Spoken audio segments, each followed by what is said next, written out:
Okay, what's up guys? This is Jonathan with Popular Tech Review. This is a brand new channel that's going to focus on mainly phones and mobile technology, anything new, anything popular, anything that you guys would like to see. So today we have my iPhone 5S that I'm going to be doing a review on, and in a few weeks we're going to have the iPhone 6 Plus that we're going to be doing a review on. And hopefully I'm trying to get my hands on the Samsung Note 4 that is coming out soon, so we can do a review on that for you guys too. Okay, so let's start off with the specs of this phone. This is the iPhone 5S.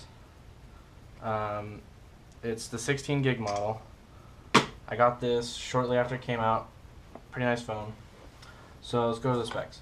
This has the A7 processor with the M7 motion coprocessor. Comes with Touch ID. And honestly, I don't like Touch ID because, for me, I don't know if you can see, yeah, you can't tell. Touch ID does not work for me.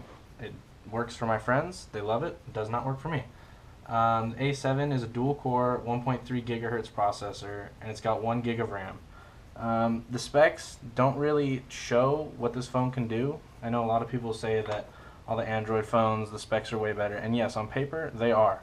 But as many of you will know, Apple, they design their stuff really well, and this phone is fast. It's not gonna lag on you. I mean, it's great. I don't know. You don't really need all that power. Like all the phones today, they're pretty equal. Yeah, on paper, some of them are faster, some of them are slower, but in the end, it's how you like it. So this phone has a 4-inch Retina display. That's 1136 by 460 resolution. Comes in at 326 pixels per inch. The rear-facing camera is a newer iSight camera. It's 8 megapixels with a 1.5 micron. Each pixel is 1.5 microns. It's got an f2.2 aperture, sapphire lens. It's got the True Tone flash. It takes panoramas, HDRs, all that. It takes really good photos.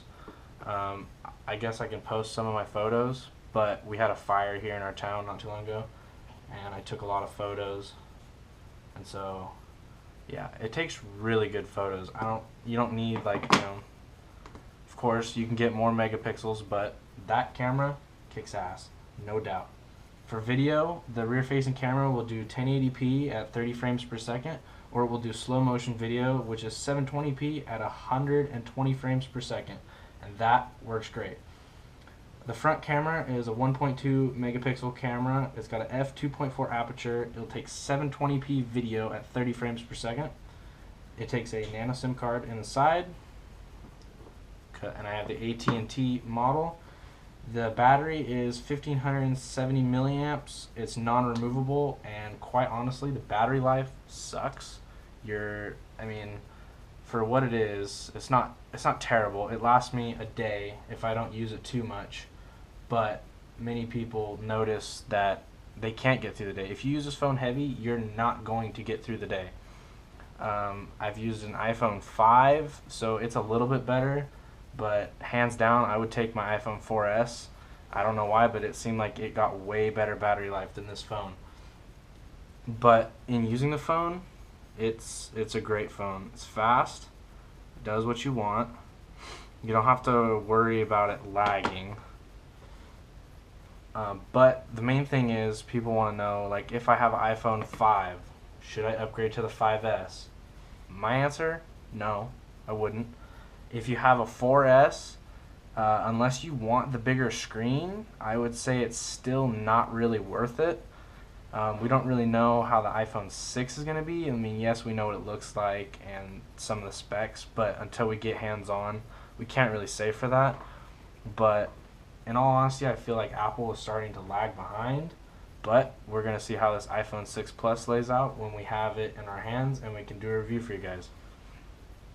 So, in the hands, this phone is great. It's got aluminum edges that feel really great in your hand. It's a solid phone. I dropped this thing a lot, and you can't even tell. I mean, yeah, I do keep it in pretty cheap case, but it does a job. You're not going to need I have a screen protector. I haven't noticed getting scratches on the screen, but I do keep a knife in my pocket, so I don't want to scratch the screen just in case. But all in all, this is a great phone. I mean, yeah, on paper the specs aren't the greatest, but in all honesty, it doesn't matter because the design behind it is a lot better than a lot of the Android phones, which really pushes this ahead. And that's how Apple has done so well with their phones. It's how much they design. It's not so much how many gigahertz and how much RAM you have, because as many of you know, this will beat a phone with higher specs because it is designed better to optimize the hardware that it has. So all in all, it's a great phone. I would recommend it if you want a phone of this size. It is better than the 5. The camera's better, but all in all, the phone's it's not a big leap. If you have the 5, I wouldn't recommend getting this.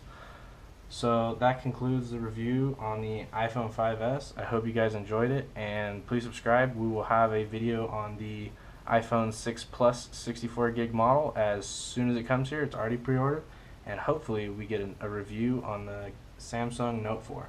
So thanks for watching. If you like this video, please like. This is my first video on this channel, so hopefully we can improve.